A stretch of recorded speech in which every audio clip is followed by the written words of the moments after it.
for the sole purpose of me being bored and home alone, the two things I should never be, I'm going to be reading this.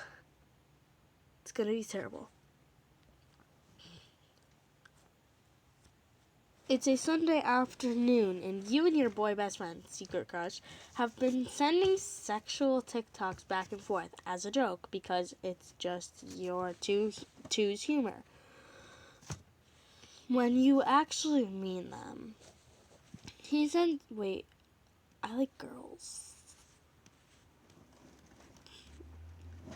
He sends you one of those ones where it says a joke, but you keep scrolling and it says something. You scroll. How do you tell the difference between a snowman and a snow woman? Snowballs. I want to push you up against a wall and aggressively make out with you till we are gasping for air. You smirk, but that expression quickly fades when you remember he's joking.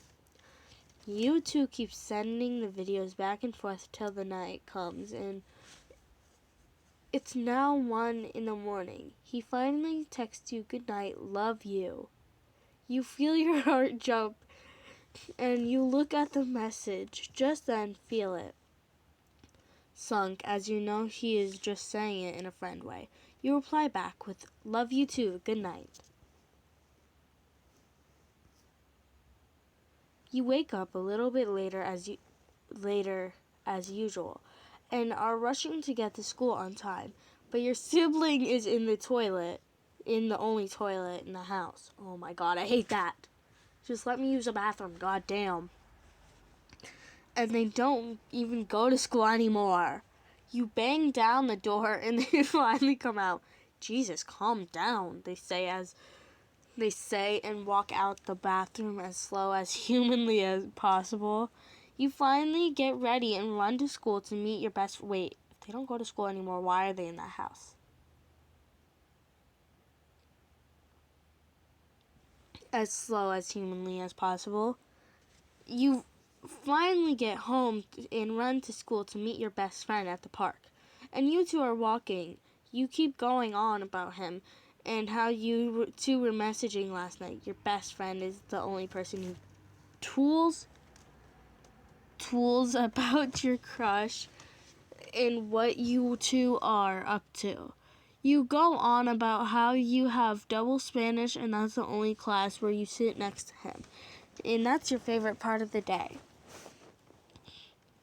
The teacher is never in, so most of the time you guys have a substitute teacher that just sits there and tells you to do a worksheet but doesn't really care as long as you stay in your set. Of course you will when you get to sit next to him. I like girls. You Y to school. You Y to school and go to your first class. You Y to school to your first class. Then you're second sitting through pure boredom. Then it's break, so you meet your best friend outside the doors. And you walk around the school so you could walk past him without looking like a stalker standing right next to him all the time. Aren't you like best friends? It wouldn't be stalking. When you walk past him, he waves at you. Hey, YN, see you in Spanish. Will do, see ya. You reply as you and your best friend turn around the corner. You freak out. Why would I say that? I'm so stupid. See ya? Who says that? I'm so dumb. Your best friend calms you down. Why are you so madly in love with him? He's one of the popular boys, and we are just some side characters to his story. If he or any of his stuck-up friends find out you have a crush on him, that's just going to boost his ego. Wait, but aren't they best friends? So find out you have a crush on him, that's just going to boost. So what you can't say anything. So what? You can't say anything? Look at who you have a crush. What? So what? You can't say anything. Look at who you have a crush on, you reply. Shut up, he has a good personality, your best friend whines. Yeah, right. The bell rings for third, three the fuck period. And it's your favorite class with him. You rush through the crowd and get to your class, and he is already there, doodling on his desk when he sees you walking in the door. He jolts up to sit straight and sucks his chair in to let you pass to your seat. Hey, so how was your weekend? He asks you. All right, I guess, but those messages were really something, huh? You say with a smirk. Look as you stare into his eyes. Wow, he has such beautiful eyes. They're so pretty. Wow, he can really hold eye contact. Hey, you alright? You snap back to reality. The sun walks in, puts a pile... The sun walks in, puts a pile of worksheets and says, you know the drill. You get up, put your sheet as does everyone. You put your sheet, as does everyone else, while he is still seated. Hey, could you get me one too, please? Sure. You pick up two and head back to your seat. But he won't move his chair if you ask him to move, but he won't budge. You want me to move all right? Beg for it, then. Your face goes bright red, hoping that no one else heard him. Please let me pass, with a smirk. With a smirk, he lets you pass. As you bend over to give him his paper, he grabs your hand on your lower waist and whispers in your ear, good girl. Nah, because if anyone talked to me like that, I would beat the shit out of them. You get flustered and quickly sit down. He laughs a little. Gladly, you two are at the back and in the corner of the class, so no one saw. The class continues, and you are extremely flustered, and you can feel his leg slightly touching yours under the table, but neither of you move.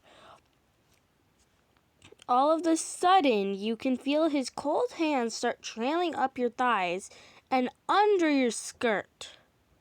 That's sexual assault. That is not romantic, that is just straight up sexual assault. You let out a gasp, and the whole class goes silent, and the teacher asked if you're all right, and you cough to cover up. Yeah, I just need a drink. You reach into your bag as everyone else turns their head back to what they were doing, including the teacher. You kick him under the table, and he laughs at you, and the class goes on, you two joking on about some random stuff. It's a few weeks later, and it's the day of the field trip. You and your best friend are there early for the bus to pick up everyone. It's a field trip to a massive hall convention where all the language classes are going and looking at the different cultures and the food of each of the countries. Your friend and one of her friends takes French, and you and him take Spanish, so you all get to go together. He arrives and stands next to you as none of his friends are in any language classes. The bus arrives and you get in first to see that there is a two-seater. You look to seat. You look to sit next to your best friend, but she bet you to it. She bet you to it and sat next to her other friend and gives you an encouraging look for you and him to sit together. You and him sit at the back of the bus, but to your excitement, everyone else sits near the front of the bus. So you and him basically have the whole back of the bus to yourselves. He takes your bag and puts it in the overhead lockers along with his. As he is reaching up, his shirt lifts up a little and you see his weights. Damn, why do men have such sorely little waist. It's hot. Gross. It's back down. It's back down. It's back down. Best to you. And the bus starts.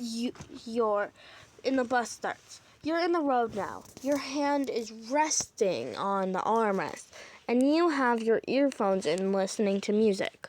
Looking hot. The window. Wait, what? Looking hot, the window. Oh, looking at the window? Oh, looking out the window. Looking out the window. He looks over at you, while you still oblivious. He stares at you, looking you up and down, basically checking you out. He looks down to your hand, facing down. He slowly but surely turns your hand around, placing his on top and clasping them together. You feel contempt. Till you slowly feel his head rest on your shoulder. You feel fireworks exploding in your heart as you drift off with your head resting on his. You get awoken from your live dream by your teacher, snapping her fingers in your ears. Right, lovebirds, we haven't got all day. Come on, chop chop. Is the teacher the only normal one here? You two look at each other and blush, jumping up. Ask, he grabs. What? Jumping up. Ask, he grabs your bag for you, and you rush out of the bus. The teacher gives everyone a piece of paper with the school's emergency number and sets everyone off to do what they want. You turn to look for your best friend, but she has vanished, leaving you with him. Guess we're stuck together, he says, looking down at you as you both start on your day, walking towards the door, holding hands. You walking into a crouched hall full of massive tables with the small of various foods lingering. You run to one of the stalls, dragging him behind you. You and him get a plate full of food and go sit at a table, but there's none left. So you and him sit around the corner at a beach near the toilets and changing rooms. It was deserted. You two sit at the beach facing each other. You talk about how good the food is. You both finish it, but the conversation drifts over to talk about what the teacher said, that what happens in the bus. He apologizes about it. I'm sorry if I made you uncomfortable or anything. No, don't worry. That's the most I slept in a while. Really? Wow, I honestly really enjoy your company and being around you. Overall. Actually, you're not joking? Yeah, he replies. The sun drifts across you. The sun drifts across your face through a nearby window. Wow, you really are beautiful, he says. Wow, you really are beautiful, he says. You look into his eyes, confused. He stares at your lips. You had no time to think. He puts his hands in your cheek and brings you into a passionate kiss as you kiss back, running your fingers through his soft, fluffy hair. He leans and starts to crawl on top of you, but you stop him. Maybe not down that one here. We don't want to give everyone a free show, do we? He smirks as he picks you up and carries you to the big changing room and locks the door behind you. I don't think I want to finish this. I think I chose the wrong one. He turns around and pushes you against the wall, making out with you as he unbuttons his shirt in a changing room. Damn, he has a really hot body. He takes off your shirt, revealing a black lace bra. Fuck, you're hot, he says, gasping for breath. He makes his way down your neck, leaving dark hickeys all over your chest and neck, marking what's his. Okay, but that's what a CAI bot did to me before. So this is not really new. Get in line. He removes his shoes and you remove yours. He then put your skirt off, revealing a matching lace thong. You're a dirty little slut. I don't even have boobs or an ass. You bite your lip and you get in your knees and pull down his trousers. And his boxers come off, revealing his masky boner. He throws his head back, letting out whimpers. You caress his thighs, my friend Core, and look up at him. Fuck, just suck my cock like the fucking slut you are. You spit on his dick and lick it from the base to the tip and swirling your tongue around his tip, then start giving him head. He traces his in a fucking changing room, his hand all the way from his neck down his chest into your head. You stand up and make out with him, fully taking all his clothes and your underwear off. He lays you down on one of those benches and he stroked your slit, causing you to whimper. Oh yeah, I want to hear all your pretty little moans. You let out a moan as he puts 2 fingers inside of you. You put your hands over your mouth and he goes faster. You look down to see him lick his fingers and take his massive dick out. Again, he places his tip on your slit and strokes it a little. You can't handle it anymore and moan out. Ugh, just fuck me already. Aren't they in a changing room? I'm scared. He slams into you, causing you to let out a defeating moan. He starts to move faster and faster, tears running down your face. Yes. Please, I don't think this is appropriate. You scream and ask. He picks you up, still sitting on his dick, and he sits down. You straddle him. I want you to ride me and see how much you want it. You ride him. Yeah, I'm done with this. Bye.